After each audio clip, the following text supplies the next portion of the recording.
So hi friends வணக்கம். நம்மளோட ePro 12 பார்த்தீங்கன்னா இப்போ ePro 12 டெம்ப்ன்ற வெர்ஷன் வந்து அப்டேட் ஆயிருக்கு. ஸோ ePro 12 இருக்க சின்ன சின்ன இஷ்யூஸ் வந்து கிளியர் பண்ணி தான் இப்போ ePro 12 டெம்ப்னு வந்து வெர்ஷன் வந்து லான்ச் பண்ணியிருக்காங்க.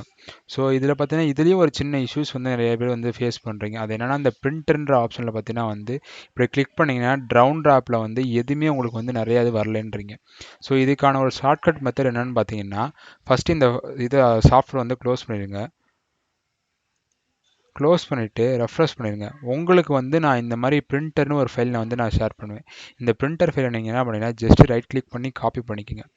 காப்பி பண்ணிவிட்டு இங்கே ePro temp இருக்குல்ல இதை ரைட் கிளிக் பண்ணிவிட்டு ஓப்பன் ஃபைல் லொக்கேஷன் ஒன்று இருக்கும். அதில் உள்ளே போயிட்டு Ctrl+V கொடுத்து இங்கே பேஸ்ட் பண்ணிட்டீங்கன்னா ஆல்ரெடி நான் வந்து பண்ணியிருந்ததுனால எனக்கு வந்து ரீப்ளேஸ் ஃபைல் கேட்குது. ஸோ இதை நான் ரீப்ளேஸ் கொடுத்துன்னு வச்சுக்கோங்களேன், அந்த ஃபைல் இங்கே வந்துடும். வந்ததுக்கப்புறம் இப்போ நீங்கள் என்ன பண்ணீங்கன்னா மறுபடியும் ரெஃப்ரெஷ் பண்ணிவிட்டு நீங்கள் மறுபடியும் அந்த ePro 12 டெம்பை நீங்கள் ஓப்பன் பண்ணி பார்த்தீங்கன்னா உங்களுக்கு பார்த்தீங்கன்னா அங்கே வந்து ஃபுல்லாக இந்த வெர்ஷன் எல்லாமே வந்து இங்கே ஆக்டிவேட் ஆகிருக்கும், ஆட் ஆகிருக்கும். ஸோ இதுக்குள்ளே நீங்கள் உள்ளே போயிட்டு நீங்கள் ஜஸ்ட் வந்து ePro பிரிண்டர் செட்டப்பில் போயிட்டு உங்களுக்கு தேவைப்படுற ஃபைல்ஸ், அதாவது இப்போ வந்து நான் பிரிண்டர் வந்து இன்னும் செட்டப் பண்ணல. ஸோ இப்போ வந்து எனக்கு எப்சானில் நான் பண்ணணும்னா இதை பண்ணிவிட்டு நம்ம இது பண்ணிக்கலாம். ஓகேங்களா?